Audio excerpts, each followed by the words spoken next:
નમસ્કાર મિત્રો, સ્વાગત છે તમારું અમારી YouTube channel Gujarat jobs and news. મિત્રો, ગુજરાત સરકારના નાણાં વિભાગ દ્વારા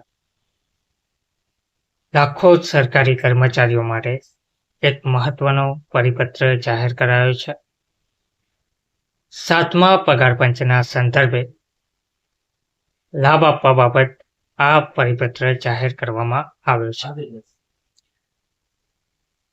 તો કર્મચારીઓને 7મા પગાર પંચના સંદર્ભમાં મુસાફરી ભથ્થું, દૈનિક ભથ્થું, ટ્રાન્સફર ભથ્થું, પર મુસાફરી ભથ્થું અને નિવૃત્ત કર્મચારીઓની મુસાફરી ભથ્થું હકદારી વગેરેમાં સુધારો કરવામાં આવી રહ્યો છે. તો ગુજરાત સરકારના નાણાં વિભાગ દ્વારા નાણાં મંત્રાલય દ્વારા 7/2/2025 એટલે કે આજે આ એક મહત્વનો GR પ્રસિદ્ધ કરવામાં આવ્યો છે.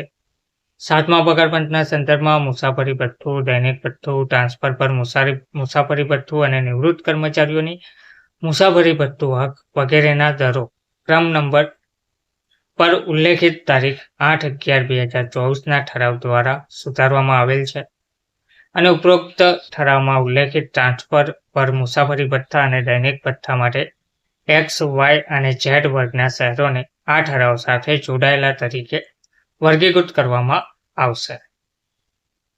તો મુસાફરી ભથ્થા અને દૈનિક ભથ્થાના દાવાઓ આ ઓર્ડર જારી કર્યાની તારીખે પહેલાથી જ સ્થાયી થયા છે તે ફરીથી ખોલી શકાશે નહીં.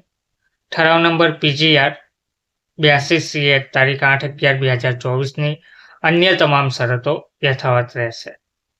તો ગુજરાત સરકારના નામે અને રાજ્યપાલના નામે, ગુજરાતના રાજ્યપાલના નામે નાણાં વિભાગ દ્વારા આ એક મહત્વનો પરિપત્ર જાહેર કરવામાં આવ્યો છે, જેમાં 7મા પગાર પંચ સંદર્ભે મુસાફરી ભથ્થું, દૈનિક ભથ્થું, ટ્રાન્સફર પર મુસાફરી ભથ્થું અને નિવૃત્ત કર્મચારીઓને મુસાફરી ભથ્થું હકદારી વગેરેમાં 6ઠ્ઠા પગાર પંચની જગ્યાએ હવે 7મા પગાર પંચ મુજબ સુધારો કરીને ચૂકવવા પાત્ર આપવા માટે આ GR પ્રસિદ્ધ કરવામાં આવી રહ્યો છે, જેનાથી લાખો કર્મચારીઓને આનો ફાયદો મળી રહેશે.